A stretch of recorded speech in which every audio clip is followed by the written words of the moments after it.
সাইয়েদনা সুলাইমান আলাইহিস সালামের জামানাতে ওনার এক ওয়াজির ছিল, মন্ত্রী। ওই মন্ত্রীকে নিয়ে উনি বৈঠক করতেন। ওনার সময় উনি মালাকুল মাউতের সাথে বৈঠক করতেন। শুনতেছেন? আপনাদের মনোযোগ আছে তো? উনি বৈঠকে বসেছেন, মালাকুল মাউত বসা, ওয়াজিরও বসা। হঠাৎ মালাকুল মাউত ওয়াজিরের দিকে বড় বড় চোখ করে তাকাচ্ছেন। বড় বড় চোখ করে তাকানোতে ওয়াজির ভয় পেয়েছে। হঠাৎ মালাকুল মাউত চলে গেল। ওয়াজির বলে, ও সুলাইমান আলাইহিস সালাম, এই যে লোকটা বড় বড় চোখ করে আমার দিকে তাকালো, এটা কে? সাইয়েদনা সুলাইমান বলে, হাদা মালাকুল মাউত। যে বর্ণনাটা বলছি এটা হাদিস না, এটা হচ্ছে ইসরাইলিয়া, জিউস ট্র্যাডিশন। কোরআন হাদিসের সাথে কোনো দ্বন্দ্ব নাই, তাই বর্ণনা করা যাবে। বিষ্ণু বলেছেন, বাল্লিগু আন্নি ওয়ালাউ আয়া। আবার বলেছেন, ওয়া হাদ্দিসু আন বনি ইসরাঈল ওয়ালা হারাজ। বনি ইসরাইলের ট্র্যাডিশন বর্ণনা করো, জিউস ট্র্যাডিশন বর্ণনা করো, এতে কোনো সমস্যা নাই। ওয়াজির বলে, ও সাইয়েদনা সুলাইমান, বড় বড় চোখ করে যে তাকালো লোকটাকে? সাইয়েদনা সুলাইমান বলে, হ্যাঁ, দা মালাকুল মাউত, এটা মৃত্যুর ফেরেশতা। ওয়াজিরের কলিজায় পানি নাই। এটা কি ফেরেশতা? শুনে তো পিলে চমকে গিয়েছে। কয় কি? মালাকুল মাউত তো আমার চিনে ফেলাইছে, বাড়ি চিনে ফেলছে, আমার খবর আছে। সাইয়েদনা সুলাইমান আলাইহিস সালাম জিনদেরকে দিয়ে কাজ করাতেন, মেঘমালাকে দিয়ে কাজ করাতেন, বিশাল সিংহাসন নিয়ে পৃথিবীর প্রাচ্য থেকে পাশ্চাত্যে ঘুরে বেড়াতেন। সাইয়েদনা সুলাইমানকে ওয়াজির বলে, ও সুলাইমান, মেঘমালাকে আদেশ করে দেন, আমি আর এই ফিলিস্তিনের ভূখণ্ডে থাকতে চাই না। আকাশের মেঘমালার উপরে আমারে বসিয়ে দেন, আর বলে দেন আমারে নিয়ে যেন আকাশের মেঘমালা হিন্দুস্তানের ওই দূর পর্বতে রেখে আসে। আকসা আল হিন্দ, হিন্দের সবচেয়ে দূরবর্তী জায়গায় যেন আমারে রেখে আসে। সাইয়েদনা সুলাইমান বললেন, আকাশের মেঘ যাও, আমার ওয়াজিরকে নিয়ে হিন্দুস্তানের একটা উপদ্বীপে রেখে আসো। রেখে আসা হলো। কিছুক্ষণ পর মালাকুল মাউত সাইয়েদনা সুলাইমানের কাছে হাজির। সাইয়েদনা সুলাইমান বললেন, ও মালাকুল মাউত, কই ছিলা?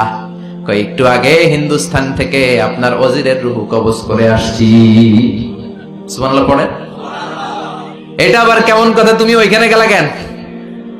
কয়, রব্বুল আলামিন কিছুক্ষণ আগে আমার কাছে পয়গাম পাঠিয়েছে, যাও সাইয়েদনা সুলাইমানের ওয়াজিরের রূহটা কবজ করো। কবজ করার জায়গা হলো হিন্দুস্তানের উপদ্বীপ। কোন জায়গায়? মালাকুল মাউত এসে দেখে সুলাইমান নবীর সাথে মিটিং করে। ওয়াজির কার সাথে মিটিং করে? সুলাইমান নবীর সাথে। কিন্তু ফরমানে লেখা রূহ কবজ করতে হবে কোথায়? হিন্দুস্তানে। সুবহানাল্লাহ বলবেন না?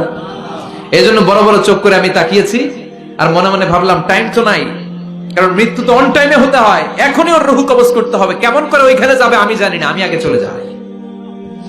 মালাকুল মাউত চলে গেল, যে দেখে ওই জায়গায় ওয়াজিরও হাজির। সাথে সাথে রূহ কবজ করে আল্লাহর কাছে চলে গিয়েছে। পড়েন সুবহানাল্লাহ। এজন্য আল্লাহ বললেন, মালাকুল মাউত আমি নির্ধারণ করে দিয়েছি, পৃথিবীর প্রতিটি মানুষ মালাকুল মাউতকে দেখবে, চাক্ষুষ দেখবে, ভালো হলেও দেখবে, খারাপ হলেও দেখবে। কার কথা?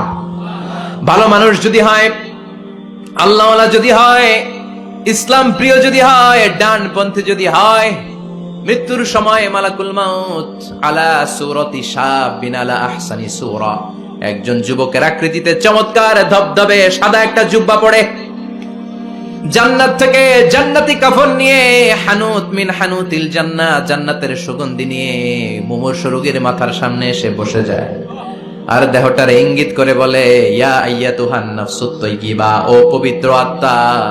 আরেক বর্ণনায় এসেছে, ইয়া আইয়াতুহান নাফসুল মুতমাইন্নাহ, ও প্রশান্ত আত্মা, উখরুজি ইলা মাগফিরাতিম মিনাল্লাহ, আল্লাহর ক্ষমার দিকে বের হয়ে আসো। উখরুজি ইলা মাগফিরাতিম মিনাল্লাহি ওয়া রিদওয়ান, আল্লাহর ক্ষমার সন্তুষ্টির দিকে রূহটা বের হয়ে আসো। স্মুথলি বলার সাথে সাথে মুমিনের দেহ থেকে রূহটা বের হয়ে আজরাইলের হাতে চলে যায়। স্মুথলি বলার সাথে সাথে স্বাচ্ছন্দ্যে, আনন্দে মুমিনের দেহ থেকে রূহটা সা করে বের হয়ে মালাকুল মাউতের হাতে এসে পড়ে। পড়েন সুবহানাল্লাহ। আল্লাহ এমন মৃত্যু তুমি আমাদের নসিবে রেখে দিও, চিৎকার করে পড়েন আমিন।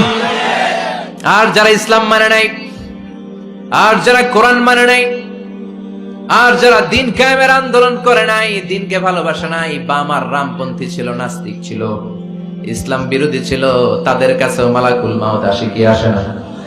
চিল্লায় বলেন, আসে কি আসে না? তাদের কাছেও আসে, কিন্তু আলা সূরাতি আকবাহি রাজুল, একজনের চেহারা যত ভয়ঙ্কর হতে পারে, যত নিকৃষ্ট হতে পারে, এরকম ভয়ঙ্করতম নিকৃষ্ট দুর্গন্ধওয়ালা একটা চেহারা নিয়ে আসে। রিজলাহু ফিল আরদ, পা থাকে জমিনে, রাসুহু ফিস সামা, হাদিসের বর্ণনা, পা দুইটা জমিনে, মাথা আকাশে। এসে ধমক দিয়ে জালিমের মাথার সামনে এসে বলে, ইয়া আইয়াতুহান নাফসুল খাবিসা, হে পাপাত্তা, হে অপবিত্র আত্মা, উখরুজি ইলা সাখাতিল্লাহি ওয়া গাদাবিহি, আল্লাহর রাগের দিকে, আল্লাহর অসন্তুষ্টির দিকে বের হয়ে আয়। মালাকুল মাউতের এই অর্ডার পাওয়ার সাথে সাথে রুহটা কিন্তু বের হয় না। মুমিনের রুহকে ডাক দিলে যেমনি স্মুথলি বের হয়, কাফিরের রুহ এভাবে বের হয় নাকি? কথা বলেন। রুহটা ডানে যায়, ফাতাতাফাররাক, একবার রুহটা ডানে যায়, আবার রুহটা বায়ে যায়, আবার সামনে যায়, পায়ে যায়, হাতের মধ্যে ঢুকে ডানে বায়ে যায়। মালাকুল মাউত আবার ধমক দিয়ে বলে, ইয়া আইয়াতুহান নাফসুল খাবিসা, পাপাত্তা, বের হয়ে আয়। রুহটা আবার ডানে যায়, বায়ে যায়, সামনে যায়, পেছনে যায়। এবার খপাস করে মালাকুল মাউত রুহকে ধরে টান মারে। সারা দেহটা থেকে প্রাণ রস সিক্ত করতে করতে দেহ থেকে রুহটাকে টেনে হিচড়ে বের করে আনে। আর মুমূর্ষু রোগীটা চিৎকার মারতে থাকে, পড়েন না আউযুবিল্লাহ। একটা জীবন্ত ছাগলের চামড়াগুলো জবাই না দিয়ে কেউ যদি টেনে টেনে বের করে, ছাগল জবাই হয় নাই কিন্তু চামড়া এক পাশ থেকে টেনে টেনে টেনে হিচড়ে আপনি গা থেকে বের করলে যত কষ্ট হয়, এর চেয়েও বেশি কষ্ট দিয়ে মালাকুল মাউত বামপন্থী আর কাফেরদের রুহটা দেহ থেকে বের করে আনে। পড়েন না আউযুবিল্লাহ। আমাদের রুহটা যেন আল্লাহ, মুমিনদের রুহ আপনি যেভাবে কবজ করান, ওইভাবে যেন আমাদের রুহটা বের হয়ে আসে। আর জোরে পড়েন আমিন।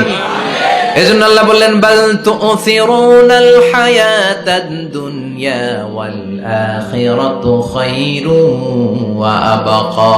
পাগলের মতো মোহাচ্ছন্ন হয়ে এই দুনিয়াটার পেছনে ছুটে বেড়াও। এই দুনিয়া আসল নয়, আখিরাত হলো আসল। চিল্লায় বলেন ঠিক কিনা? অস্থির, আমরা ব্যস্ত দুনিয়ার লোভে আর মোহে পড়ে আমাদেরকে যে মরতে হবে, চলে যেতে হবে, এটা ভাবার সময় আমাদের নাই। চিল্লাই কোন ঠিক কিনা? এজন্য বলা হয় মুতু ক্বাবলান তামুতু, মরার আগে একবার মরো। হাসিবু ক্বাবলান তুহাসাবু আলাইক, তোমার হিসাব কিয়ামতের দিন করার আগে তুমি তোমার হিসাব করো। জীবনে কি কি পাপ করেছি আমি জানি, আমার চেয়ে ভালো কেউ জানে না। চিল্লায় বলেন ঠিক কিনা? কি কি অন্যায় করেছি আমার হৃদয়ের মধ্যে কথাগুলো আছে না নাই? পৃথিবীর কেউ না জানলেও আমি জানি কি জানি না। এজন্য হাসিবু ক্বাবলান তুহাসাবু আলাইক, তোমার হিসাব বসার আগে নিজে হিসাব করো কি কি করলা। আসল মরণের দিন শটান হয়ে তো শুয়ে পড়ো ভাই, মরার আগে আরেকবার মরো। মরার আগে আরেকবার কি করবে? কথা বলেন। মরার আগে কি করতে হবে? হঠাৎ একদিন বিছানায় শটান হয়ে শুয়ে যান, চক্ষুটা বন্ধ করেন, ভাবেন মরে গিয়েছেন। এই তো মালাকুল মাউত চলে এসে রুহটা নিয়ে গেল। আত্মীয় স্বজন চিৎকার চেঁচামেচি শুরু করে দিল, কান্নার রোল পড়ে গেল চারদিকে। মাইকের মধ্য দিয়ে, মসজিদের মাইকে অ্যানাউন্স হয়, অমুক এলাকার নিবাসী অমুক ভাই আমাদের মধ্যে দুনিয়ায় নাই, তার জানাজা হবে এশার নামাজের পর। সবাই এসে রুহের মাগফিরাত করেন। সবাই আপনারে দেখতে আসবে, কেঁদে কেঁদে লোকজন আপনারে কবর দিতে আসবে। চিল্লায় বলেন ঠিক কিনা? কেঁদে কেঁদে সবাই আসবে, দেখার জন্য আসবে। ছেলেগুলো কাঁদবে, স্ত্রী কাঁদবে, বাবা মা কাঁদবে, বন্ধু বান্ধব কাঁদবে। আর ঘরের মধ্যে রাখা হবে না। এবার আপনাকে গোসল দেওয়ার পালা। চক্ষু বন্ধ করে চিন্তার দরকার আছে না নাই? কথা বলেন। একটু চোখটা বন্ধ করে ভাবেন, আপনাকে গোসল দেওয়া হবে, জামাগুলো খোলা হবে।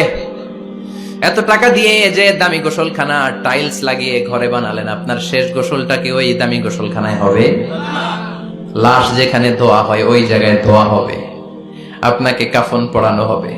আপনার কলিজার টুকরা ছোট বাচ্চাটারে বলা হবে, আব্বু দেখে যাও তোমার বাবারে শেষবারের মতো দেখো।